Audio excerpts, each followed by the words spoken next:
Good morning. What's up, Raider Nation? Happy April fucking Fools.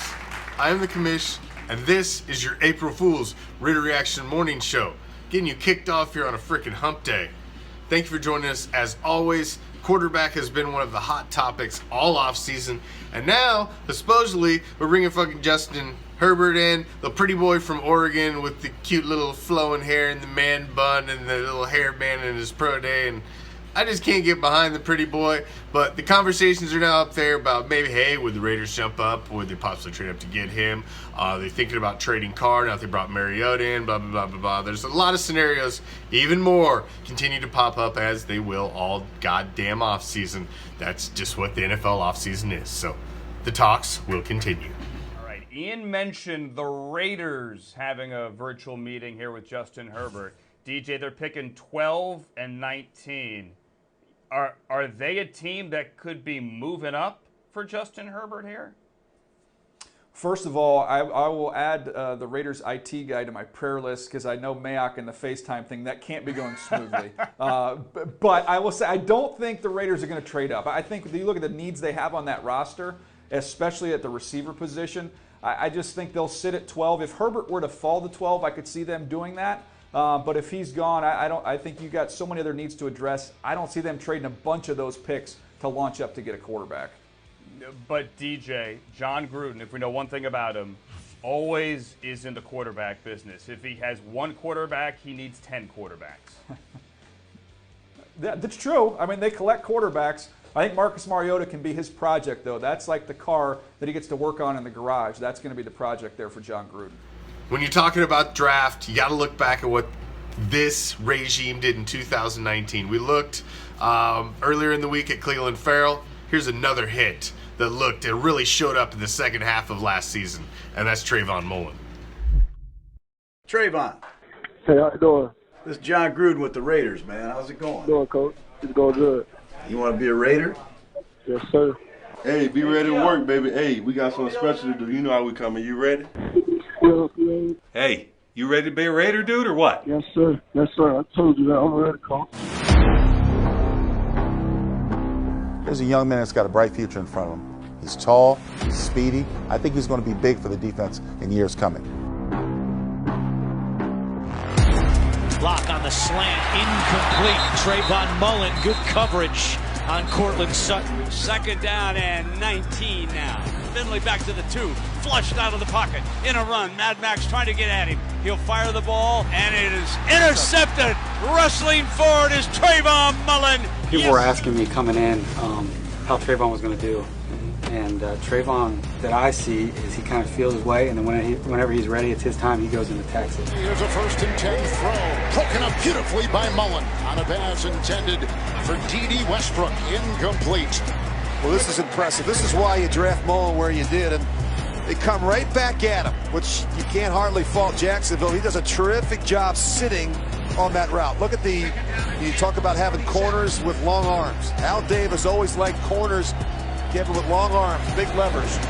The Raiders here in the first half. And with a 1st and 10, dumps it off to Fournette, and then a big play defensively by Trayvon Mullen. Brings up 3rd down, the pass broken up. And Trayvon Mullen got his hand in there. You know, he's looked good on the practice field. He's done good in the games. He's on this guy, and that's all you can ask for. He's been tackling in the run game. He understands the game plan, and it's not too big for him. He's played in a lot of big games at Clemson, and so he's going to be a good player for years to come. It just wouldn't be a Raider Reaction morning show without a friggin' D-bag of the day now, would it? And let me tell you something. Raider Chris has about had enough of your shit. You, sir, are a fucking douchebag. Yo, man, Raider Chris here. There's a whole new level of fucking dirtbag. And it really still has to do with this whole bullshit fucking virus epidemic, pandemic, whatever you want to call it. Now you dirty ass motherfuckers that are wearing their gloves, wearing the stupid masks, you're just throwing them on the street for someone else to pick up. Clean up after yourselves. What the fuck is wrong with you motherfuckers, man? Now here in California, where I live, went to the store yesterday, and right there by the fucking trash can, no less, was a bunch of gloves on the ground. What the fuck is wrong with you motherfuckers, man? Put that... Don't you know somebody's got to come up and pick up after your ass? See, that's the problem with all you motherfuckers nowadays. You had somebody do it for you. Douchebag motherfuckers. Man! Fuck you! It's time for Prime.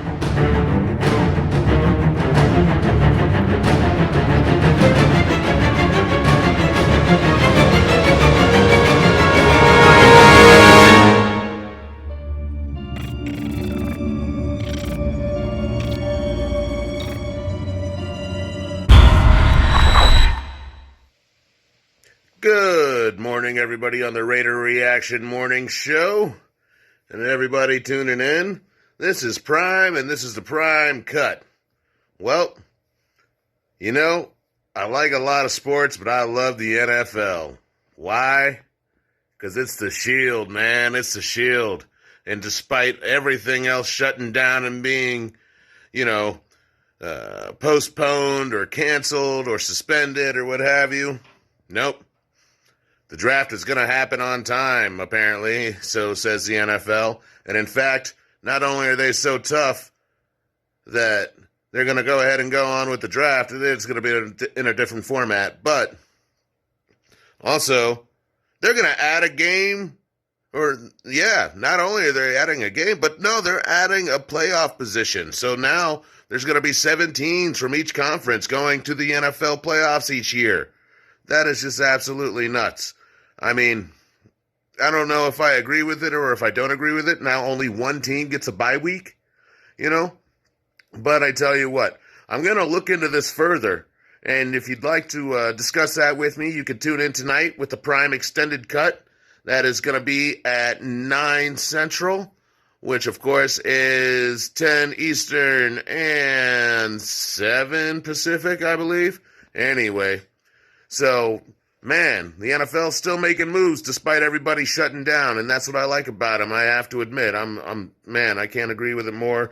In a time where there's absolutely nothing happening, the NFL is still the only entity making sports news right now. So that's good to hear. I'll go over all of that sporting news or all of that NFL news tonight. So tune in with me for the Prime Extended Cut. Anyway, and can you believe it? We're so tough, man. We just keep on trudging on. If you don't adapt, you die. No, we're all in this together. That's a little dark. My bad. Have a great rest of your Wednesday. It's pretty widely well known about how I feel about Randy Moss. He's a piece of fucking trash. I don't like the guy. I love the fact he retired without a ring, but he is a Hall of Fame talent, and he is one of the most talented wide receivers that ever played the game. I will give him that. And when you see 2 Hall of Famers matched up against each other, especially when you're talking about one of them being Charles Woodson, it's just awesome to watch. There's a little throwback action for you on your April Fool's Day. Woodson, Moss, one-on-one. Randy Moss, Charles Woodson, 1st and 4th in the Heisman voting 2 years ago. Here comes the rush from the outside. They go on the fade route in the corner. And the catch from Moss. The flag is down, but he held on one-handed. Well, that's the matchup everybody wanted to see. Woodson is with Moss, but as Randy Moss will tell you, the corners aren't playing the ball. They're too busy playing me. All right, he's running with Moss. He gets a chance to look back, but in reality, I'm not sure he ever even saw the football. He's so preoccupied in trying to stay with Moss, and Randy Moss leaps and makes a one-handed grab. His left hand never touched that football. Starting his career 6 consecutive seasons with over 1,000 yards receiving. That one for Moss is through his hands. Charles Woodson had him covered on that play. Here's Woodson outside. Now this is on the other side of the field. That's not Charles Woodson's spot that he lines up.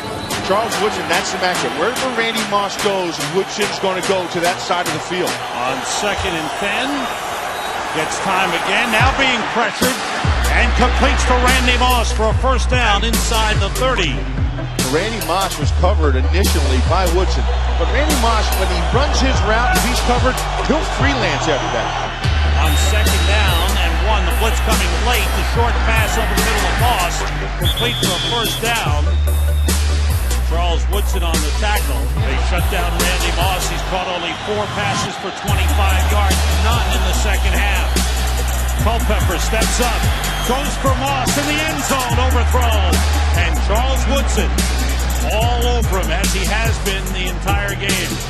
Team's game plan to shut down Randy Moss. The Raiders have done it, and Charles Woodson has been a main reason why. They are letting Charles Woodson and Randy Moss play like old-time football. There has been more contact, more holding, more bumping and chucking and hands and jersey pulling going on between those two guys all day, and no flags have come out. They pick up the blitz, the throw into the corner for Moss. The jump ball, Woodson came down with it, but it's incomplete. He was out of bounds beyond the end line, but once again, beautiful coverage by Charles Woodson on Randy Moss. Charles Woodson, I can't say enough about the job he's done. He's had help, but there was no help on that play right there. He went up after the ball, he battled for it, he's given up a couple inches to Randy Moss, but he out-muscles it. Great position. He knew the fade route was coming to the corner and played it perfect. And now to close out your Hump Day edition, your April Fool's edition of the Raider Reaction Morning Show with your Raider quote of the day. It was a passion. You have to respect people, and they got to respect you. Words of the greatest punter in the history of the NFL. Ray Guy. Have a kick-ass freaking April Fool's Day, Raider Nation. Don't fall for anything fucking stupid. Don't be that guy. Don't fall for anything stupid and be a jackass, okay? Just keep your eyes open, keep your head on a fucking swivel, and don't be stupid. I will see you same time, same channel, right here tomorrow. Until then, I'm out. Peace, love, Raider Nation.